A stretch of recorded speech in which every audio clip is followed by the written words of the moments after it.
Hi everybody, my name is Matthew Poes with Poes Acoustics. And on this episode, I'm actually going to revisit a topic I did just yesterday because it created some controversy and I wanted to actually explain why I think the way I do. So I talked about infrasubs and I mentioned in the very beginning of the video that largely the belief is that the lower limit of human hearing is around 20 hertz and that we don't really hear below that. So a number of people said, nope, that's factually not true. Well, let me explain why I said that, and maybe you'll come around to my view or at least understand that it's not so clear-cut. So the argument that our sound, our hearing kind of stops around 20 hertz, I mean, it's not an exact, it depends on the person. Different people hear differently, and there are people who can hear a bit lower than that. The conditions under which they're being tested matters, whether it's headphones or in a room, how quiet the room is. Established 20 hertz is a lower limit because below 20 hertz, when studies were done, these go back to the 1930s, but in the 60s, a lot of studies were done on this. What they found was that when presented with a pure tone, 20 hertz was roughly the limit where tone was heard. So people didn't just perceive that there was something happening, but they actually could hear tone. And it could actually recognize and understand it to be tone. And below that, what was heard was various other things that are not described as tone and actually raised some questions about the test itself. So subjective explanations of what people were hearing were things like popping sounds, or they did hear tone, but it appeared to be bouncing between two different tones, which again, if you're playing somebody like a 10 hertz tone, they should clearly hear a 10 hertz tone. It should not be bouncing back and forth between two different tones. And so that really raises questions about what they were hearing. So a number of studies more recently were done that included things like fMRIs that looked at what happened to the, part of it is trying to understand the health risks of infrasound. So things like wind farms, for instance, produce a lot of infrasound, and there's been a lot of concern that these infrasound frequencies might be unhealthy. They create negative psychological effects. So they did fMRIs. What they wanted to see was what lights up in the brain, basically, when people are presented with this. And there's some other studies that were done where they simply were asking people to indicate, like kind of like pushing a button, whether they hear the tones or not. And they would play different tones and they would play them at different levels until somebody, clicked the button, basically indicating they could hear it. No context is given, no information about how this was done or what they heard, typically just that. And then, like I said, the fMRI studies were done. And what they found with the fMRI studies, which is actually pretty interesting, is that a portion of the brain that lights up is related to the auditory section. So the part of our brain that's used to essentially decode sound lights up when frequencies below 20 hertz are played. But not all of it, it's only a piece of it. And other parts of the brain also light up that are more related to things like mood, basically things that would make us anxious, or could be the opposite, happy, things like that. Of course, their jump to conclusion was, wind farms are producing these infrasonic frequencies, the part of the brain lights up that's related to mood, so it must be causing all of this. And it very well could be. I mean, this is actually, I think the more conservative studies have basically said, this is interesting, but inconclusive, and we need to do more studies in order to better understand it. So, okay, so all of this got then put out into the news as, oh, we must have been wrong all these years. You really can hear infrasonic sound. But that isn't what those studies showed. Some of them, that is what the authors claimed, but it still isn't what the studies showed. And there's still a lot of reasons not to believe that that's what was found. So I want to go through that. And I've actually brought up on my screen, I can't show you, but I'll at least mention what they are. Maybe we can do some screenshots to show you later. But I want to start with a story, actually. So I've shared before on Gene's channel and on mine. My background is not in audio originally. I've had a passion for it and I've worked around this field for a very long time. But originally I went to school for electrical and computer engineering. I left that program, got into psychology, basically because I was in that program, took a psych course and was like, you know what, I like this better. And so I went over and switched to psychology. I really liked doing research specifically with humans, and that was what drew me into psychology, which for those who understand what psychoacoustics are, that is researching humans.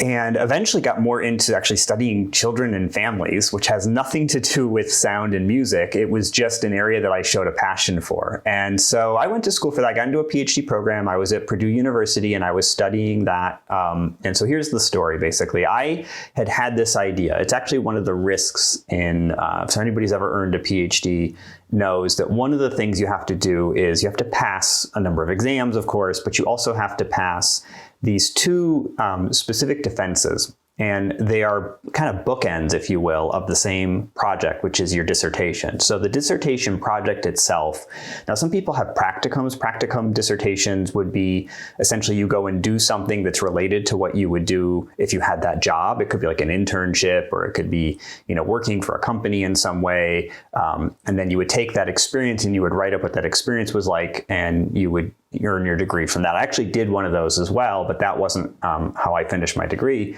So instead, what I had to do, what my degree would have required, is doing an actual research dissertation. So I had to collect data, analyze it. Now, before I could even do that, I needed to defend what my proposed study was. And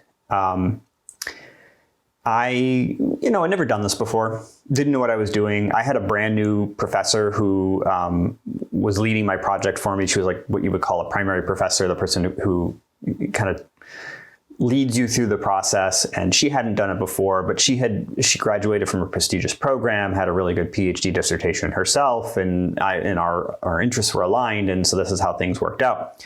So I had proposed an idea related to something known as metalinguistics. If you look it up, you'll see it's a controversial idea. And at the time that I was looking at this, because we're talking about now 2008, I think it was, that I proposed this, metalinguistics was nothing more than a theory. There had been absolutely no research into trying to prove it.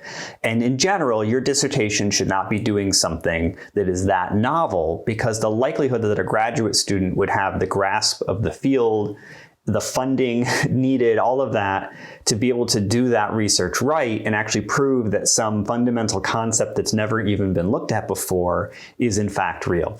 And it relates to physiological processes. So not only are we talking about these psychological processes of learning and reading, but we're talking about how the brain actually processes language. And so what I was proposing was an idea that what underlies our ability to learn to read and speak and communicate are baked into our brain, basically. And they're language agnostic. They don't really care what language you speak. They are the mechanisms that everybody uses. In and of itself, that's probably true. I mean, there are language mechanisms in the brain. We know that's true.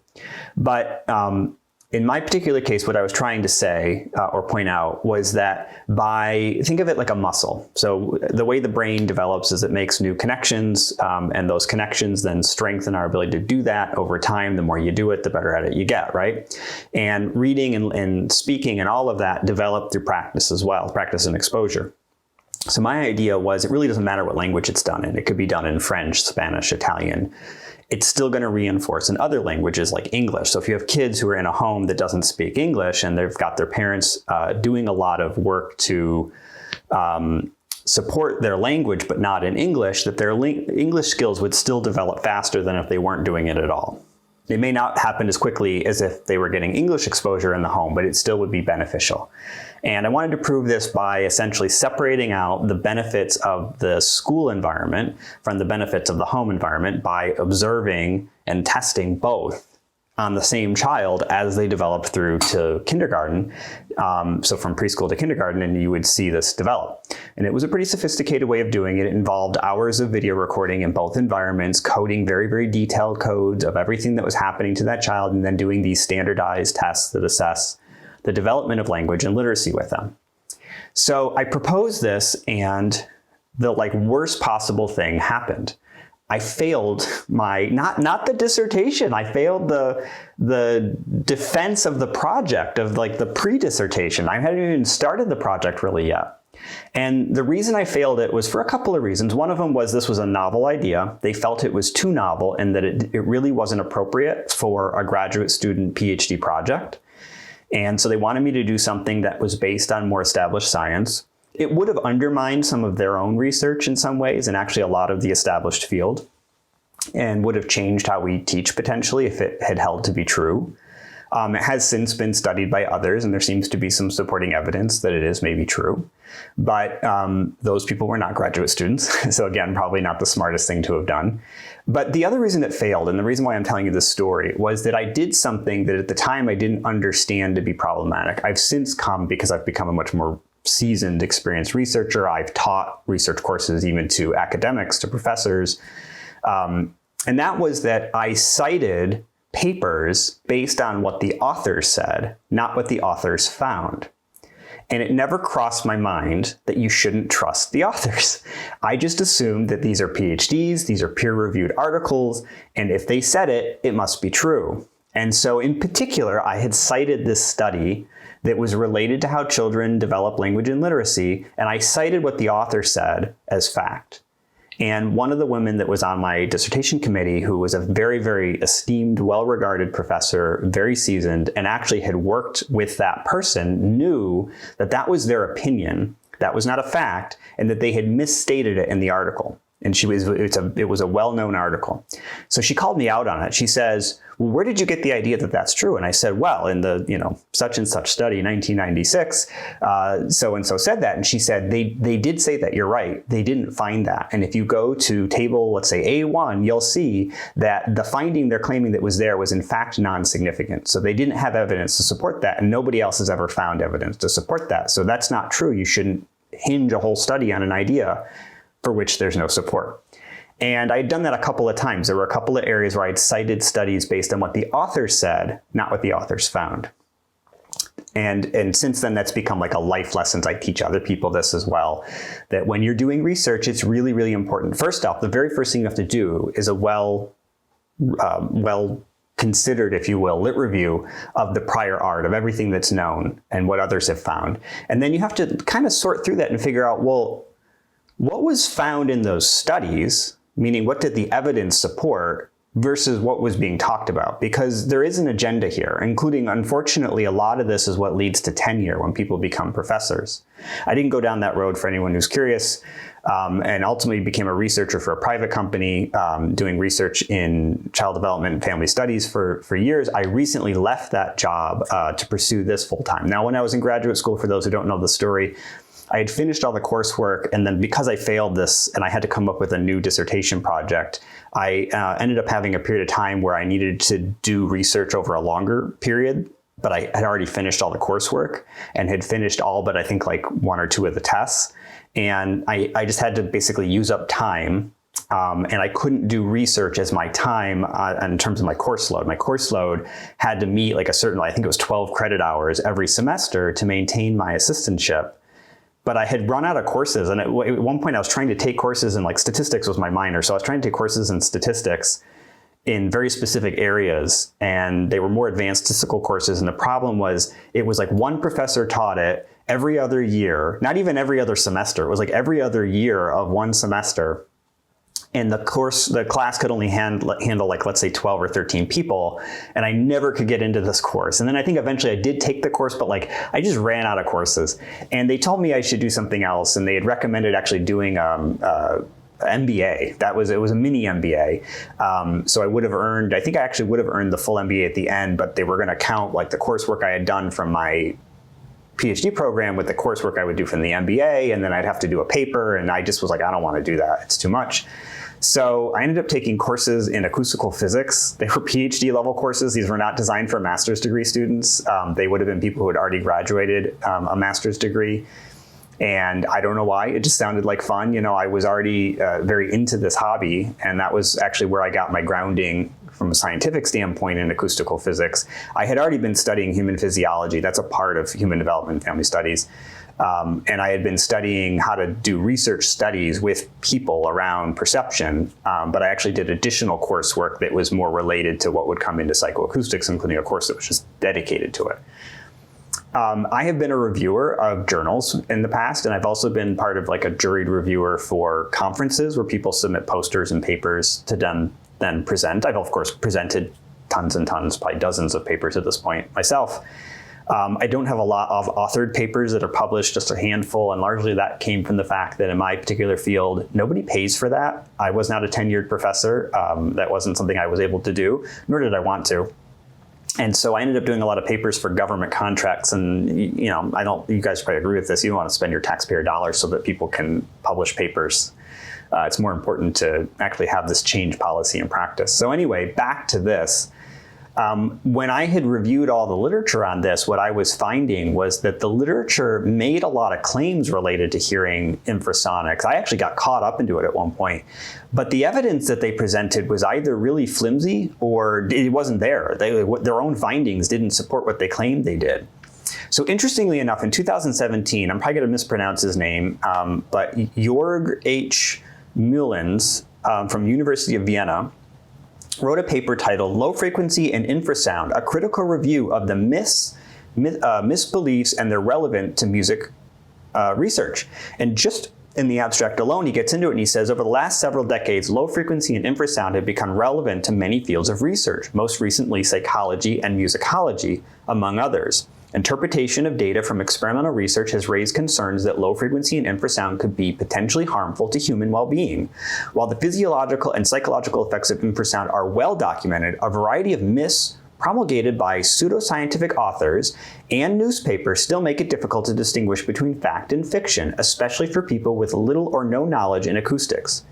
Myths are widespread today and result mainly from the one-dimensional view on sound, out-of-context citations, and a number of sensational findings from biased studies. The aim of this review is to evaluate the relevance of the data from a music, psychological, and psychoacoustic point of view, to give a consistent overview of the history of research, to examine the transferability of findings, and to trace the origins of myths, to debunk them. Additionally, general information about the characteristics of low-frequency sound, its production, measurement, and difficulties in experimental research is given to avoid mistakes in future research. So let's talk about what he actually then goes into in the paper, and you guys can look this up if you want to. So there's another paper I'm going to mention now that's related to this. Let me see if I can pull that one up really quick here, called An Infrasonic Missing Fundamental Rises at 18.5 Hertz. This was a study that was done at the University of North Georgia. And in this particular study, they test something known as the missing fundamental. Now, I mentioned this in the last video, and I didn't think about going into any of this all that deep, and I thought people aren't going to really care all that much. But I'm gonna now, because people were challenging whether what I said was true or not. The missing fundamental is a concept in which if you take all of the harmonics, the second, third, fourth, and fifth are the most critical for this, and you play those, you can actually get rid of the fundamental and you still hear the fundamental. And so they were curious to know, well, what happens if you do this with infrasonic? What if you take sound that is below the limit of human hearing and you play 18.5 hertz plus all the overtones, and then you take out the 18.5 hertz? And they did this at different frequencies, but that was the one that actually peaked as being particularly strong. So anyway, in this study, essentially what they found was, yeah, the missing fundamental still works at infrasound. They didn't test all the way down as low as you can go. So one of the things that's a problem in many of the infrasonic studies is nobody ever bothered to check that. And in fact, it's extremely difficult to control for that. So for those who are curious what you'd have to do, you would have to actually notch out all of the harmonics. Well, let's talk about that for a second, because that's not easy to do. You can't put a filter in to remove the harmonics. They're there whether you put them there or not. If you play a pure tone, the harmonics will play. And that's because they're actually a distortion caused by the electromechanical device that's reproducing sound. In headphones, the driver, and a subwoofer is the subdriver. You would actually have to produce a subwoofer or a headphone that's capable of having essentially no distortion. Now, in practice, it doesn't need to be no, it just needs to be inaudibly low, but neither of which exist and were used in those studies. So when headphones were used, they just used pretty much off-the-shelf but good quality, often studio-grade headphones. Now here's the problem. Nobody ever tested those headphones to find out what their distortion levels were like below 20 hertz, and then included that in the study. A well-done study would have done that, and that was necessary, but it's very likely that either the authors didn't have the time and money to do the testing, or they didn't know that that was something they should worry about. And that would be troubling, and they should know that. But I actually believe probably many of them didn't, because that wasn't really their area of specialization. A lot of the people doing these studies, they were not really experts in psychoacoustics. They were experts in other things, and they were using this as a way of testing what it was they were trying to do. They also had a vested interest in the outcomes, being essentially supportive of the idea that we can hear infrasound and that it causes physiological problems. And so the studies were potentially biased. We don't know that. I mean, even the studies that I did, I often would kind of root for the findings, but you shouldn't make the findings happen. But the other part of it, the more important part of it, was they didn't do the due diligence to make sure that the device they were using wasn't producing distortion. And in fact, it's extremely likely that it was. There's just not a lot of products on the market that can produce very low frequencies without distortion. So one explanation for their findings was the missing fundamental. And that's just one of many possible issues here. So we don't really know. As I mentioned before, there also was some issues with a lot of these studies where most of them didn't bother to ask the participants what they heard. Some did do that in the 60s, in the 80s, and there's been some more recent ones. And often what they claim to hear they don't sound like sound that they're describing. They definitely don't sound like tone. They describe a beat pattern, a kind of wind sound. One of the sounds, in fact, that was heard was later determined to be what happens if you essentially wiggle the eardrum.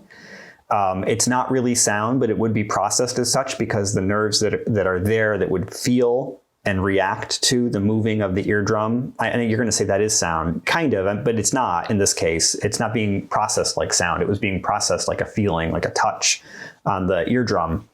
And so it was being wiggled by the very low frequencies in the same way that sound would vibrate it, but it was doing so in a way that wasn't able to be processed properly. There's these things called critical bands. So there's these nerves that are inside the cochlea, and they're associated with these critical bands. So the lowest one is supposed to be able to process over 100 hertz bandwidth. That's kind of an assumption. It's not known that that's exactly it. They've tried to test it. They've come up with different numbers. And typically, if you look at the bandwidth, it's not a perfect even curve. There's less bandwidth on the left side of the center frequency than the right side. And so that suggests that, and it centers at 50 hertz for what it's worth. It's 100 hertz bandwidth, so that would put it right at 0 hertz. But like I said, it's not even. And so it seems to kind of fall off closer to 15 hertz or so. And that's the minus 3 dB point. The other thing is that there was, some people probably cite like the equal loudness curves. Well, a lot of those studies didn't ever bother to test below, let's say 15 hertz or so. And many didn't test below 20 hertz. What they did was they extrapolated out what it would be based on the way that it was rising and the way that the mechanisms themselves in the ear function.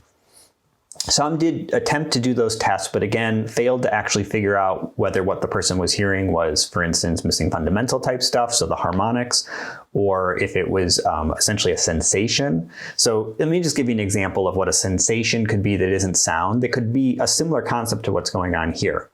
If I was to play a, let's say, 5 hertz tone, and for the sake of argument, you're not able to process that as sound, but I take a laser beam that heats, if it's the right power level, it could, and I shoot it through your ear, and we'll pretend like it doesn't hit anything but the eardrum. It goes right through your ear, right into the eardrum, and I heat up just the eardrum with this laser beam, and I do it directly in response to the tone being played. So basically, when the tone's playing, your eardrum is being heated up, and when it's not playing, the eardrum isn't being heated up. You will perceive that, and the portion of your brain that's going to process that is actually going to be the same part of your brain that processes sound. That's because the only nerves that are there to be able to process that, other than a few pain receptors, are, well, I shouldn't say that. So you have pain receptors, they're going to respond to it, but you've also got the nerves that are used for sound, and they're going to respond to it as well because they are being stimulated, but they're not being stimulated by audible sound because it was a laser beam. Laser beam can't produce sound in that way. So, well, in this fictitious world, it can. I understand that you could use a laser beam to produce sound, but that's not what we're trying to say in this fictitious example. So the point is that would create a heating sensation, and you would, if I turned it on and off, you would correctly be able to recognize when the tone is being played or not. So you could use this phrase, which is often what's used in the studies, which is participants were able to perceive when a 20 hertz, or I'm sorry, when a 5 hertz tone was played. Now, here's what I didn't find. I didn't find that you could recognize a 5 hertz tone or process a 5 hertz tone. Only that you could perceive when it was playing, which is correct because I shot a laser beam into your ear that heated it up. So we don't really know from those kinds of studies ultimately what they were perceiving, but there's good reason to believe it wasn't sound. Now, that doesn't mean that's absolutely certain. The research is absolutely inconclusive and incomplete. And as is anything in science, additional research over time may change our understanding. And then we may be able to go to a point and say, well, turns out you can perceive sound below 20 hertz. But here's what it looks like, or here, clearly it's different. The brain processes it differently. It looks differently when you look at it under an fMRI. So it's unclear exactly what it is, but maybe we will decide at some point in the future that that is sound, and maybe even tone is different than we would think below 20 hertz. But based on current understandings, the research doesn't really support that we can. It just supports that we can perceive it. It's just unclear what we're perceiving. Could be vibrations, could be heating, could be like flapping and other weird things going on in the cochlea, the eardrum, things like that. Okay, so then there's some other issues that are worth raising with all of this, which is, what are those thresholds? So they're already pretty high at 20 hertz. They get much higher as you get lower. And when you get down to really, really low frequencies, like 10 hertz and below, I had said in the last video, it's like in excess of 120 decibels. And most subwoofers can't produce that. So that's another problem, which was that even if we were to come back and say, I'm just going to say, if you perceive it, it's sound because it was created by sound, and we're not going to get into this idea that you need to be able to actually perceive it specifically and translate it as a tone, so perceive the tone itself and not just that something was playing. If we accept all of that as true, it still has to play at a really loud level that typically most systems couldn't reproduce. So when I made the claim that I made, I was only trying to point out that we don't really hear it, but it still may be a benefit, which is because even if you were to put in some of the larger infrasonic subwoofers, most of them couldn't produce 120 to 130 decibels at 5 or 10 hertz. They would really struggle. The ones that might be able to do that would probably be the very, very large Ascendos, but I've never seen measurement data. I had actually been invited out with Audioholics to maybe do some, I think it was going to be like a tour of their facility in, I think it was Connecticut, and then possibly do some testing. Gene had actually told me about it. I don't think I ever had direct contact with the company about what that was going to look like, but COVID hit and then we decided not to do the trip, and then we never revisited it. So I would actually like to, and my friend Don is doing, in fact, the 24-inch subwoofer in his demo theater. And so I do plan to test that. And I'd like to test using, I have a way of doing this. So I'd like to test how it handles sub 20 hertz pure tones and look at what the distortion looks like and what the peaks are like. And I'm going to bring a normal 12-inch subwoofer from Martin Logan as a point of comparison, since it's sealed. It produces infrasound. It's just not going to probably produce enough to be particularly audible or useful, versus this 24-inch Ascendo is going to produce probably quite a bit by comparison. Whether it's audible, I don't know. Like I said, I am a bit dubious of all this. So anyway, those were the studies that I wanted to kind of raise up and just point out that I think help to explain why I'm not willing to say we can hear infrasound. Doesn't mean we can't experience it or perceive it, just that we can't hear it in terms of recognizing it as a tone. So I hope that was good. I hope I didn't cause too much controversy. Follow anyway so you can get more information. Everything I say isn't going to be true always either. I'll say everybody makes mistakes. Even the smartest scientists and researchers make mistakes. And it's part of the learning process. So thanks again for watching.